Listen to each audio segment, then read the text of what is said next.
आप याद कीजिए उस समय को जब आप बच्चे थे, एक बालक के रूप में आपके मन में कितने सवाल आते थे। पूरे दिन आप सवाल ही सवाल पूछते रहते थे और जब आपसे सवाल पूछा जाता था तो आप कितनी काल्पनिक कहानियां सुनाते थे, चॉकलेट का सागर, परियां, उड़ने वाले घोड़े।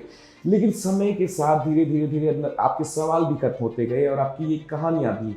और उसके बाद आप धरती के बनाए इस नियमों को मानने लग गए, अपनी सच्चाई उन्हीं नियमों में ढूंढने लग गए। अब आपकी बातों में सवाल नहीं बल्कि मजबूरियां नजर आने लगी। और लोगों ने कहा कि बच्चा बड़ा हो गया है, जिम्मेदारियां समझने लगा है। अब असल में हम बड़े नहीं होते, हम मजबूर हो जाते हैं इन कड़ी भौतिक सच्चाइयों के आगे। डिवाइन पब्लिकेशन का मकसद है कि आप आजीवन बच्चे बने रहें, सवाल पूछते रहें और ऐसी ही रचनात्मक कहानियां लिखते रहें, क्योंकि हमारा अस्तित्व इन्हीं कहानियों पे है।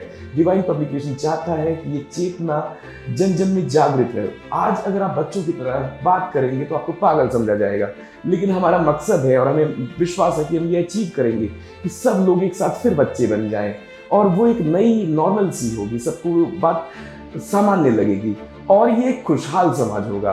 डिवाइन पब्लिकेशन इसी एक विशाल मकसद के साथ आगे बढ़ रहा है। आप हमारे सभी के एक महान कवि हरिवंश राय बच्चन के बारे में जरूर जानते होंगे और आपने मधुशाला नाम तो कम से कम जरूर सुना होगा।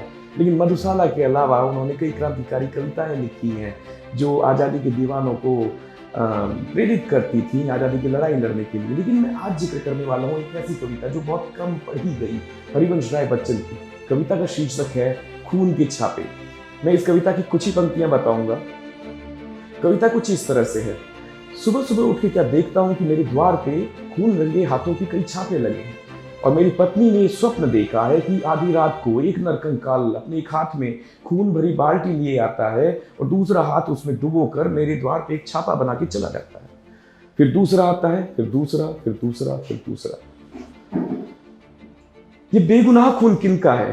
क्या उनका जो सदियों से सताए गए, जगह जगह से भगाए गए और दुख सहने के इतने आदी हो गए हैं कि विरोध के सारे भाविक हो गए हैं। फिर जब मौत के मुंह में जाने का आदेश हुआ तो निर्विरोध चल दिए। उनके रक्त की छाप अगर लगनी थी तो किसके द्वार पर? ये बेपनाह खून किसका है? क्या उसका जो अपनी आजादी का गीत गाते, हंसते, मुस्कुराते एक ऐसी चट्टान से टकरा कर अपना सर फोड़ रहे हैं जो न हिलती है, न ढलती है, न टलती है? उनके रक्त की छाप अगर लगनी थी तो किसके द्वार पर? जिनके भी द्वार पे ये छापे लगे पानी से धुला दिए गए, चूने से पुता दिए गए। लेकिन कवि के द्वार पे ये छापे लगे रहेंगे, उनकी व्यथा, उनके संघर्ष, उनके शोषण की कहानी कहते रहेंगे। डिवाइन पब्लिकेशन का भी यही मकसद है। हमारे द्वार पे भी कई छापे लगे हैं। वो छापे आपकी कहानियां हैं। आपकी कहानियां हमारे समाज का, हमारा देश का राष्ट्रीय अस्तित्व है। हम चाहते हैं कि ये छापे बढ़ते रहें। आप आए, अपनी कहानियां, अपने संघर्ष की कहानियां हम तक पहुंचाएं और हम पहुंचाएंगे दुनिया भर के अधिक से अधिक पाठकों तक, क्योंकि हमारा मकसद है ये कहानियां जिंदा रहेंगी। अगर ये कहानियां जिंदा रहेंगी तो हमारी राष्ट्रीय चेतना जिंदा रहेगी, हमारे कर्तव्य जिंदा रहेंगे और हमारा राष्ट्र जिंदा रहेगा। अवतार सिंह पाश का नाम आपने जरूर सुना होगा। अगर नहीं सुना तो मैं बता दूं, वो एक सिख वेश में रहने वाले क्रांतिकारी थे और 23 मार्च को वो शहीद हुए थे। अगर आप सोच रहे हैं कि ये भगत सिंह है तो नहीं, अवतार सिंह पाश भगत सिंह के बाद हुए थे, आजाद भारत में हुए थे। वो एक क्रांतिकारी विचारक थे और उन्होंने कम्युनिस्ट क्रांति का नेतृत्व किया था। उनकी हत्या कुछ चरमपंथियों ने 23 मार्च के दिन की थी, उसी दिन जिस दिन शहीद भगत सिंह फांसी पे चढ़े थे। उनकी एक फेमस कविता है। ये कविता पूरे इंटेलेक्चुअल जगत को बहुत झकझोरती है, उनको जगाती है, उनको याद दिलाती है कि आप क्या कर रहे हैं, आपको क्या करना चाहिए।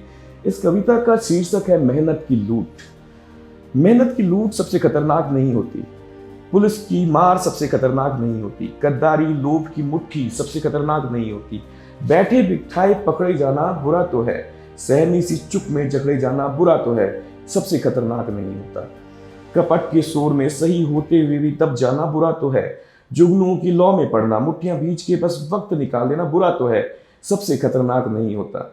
सबसे खतरनाक होता है मुर्दा शांति से भर जाना, तड़प का ना होना, सब कुछ सहन कर जाना, घर से निकलना काम पर और काम से लौटकर घर आना। सबसे खतरनाक होता है हमारे सपनों का मर जाना। सबसे खतरनाक वो घड़ी होती है आपकी कलाई पे चलती हुई भी आपकी नज़र में रुकी हुई होती है। सबसे खतरनाक वो आँख होती है जिसकी नज़र दुनिया को मोहब्बत से चूमना भूल जाती है और जो एक घटिया दोहराव के क्रम में खो जाती है।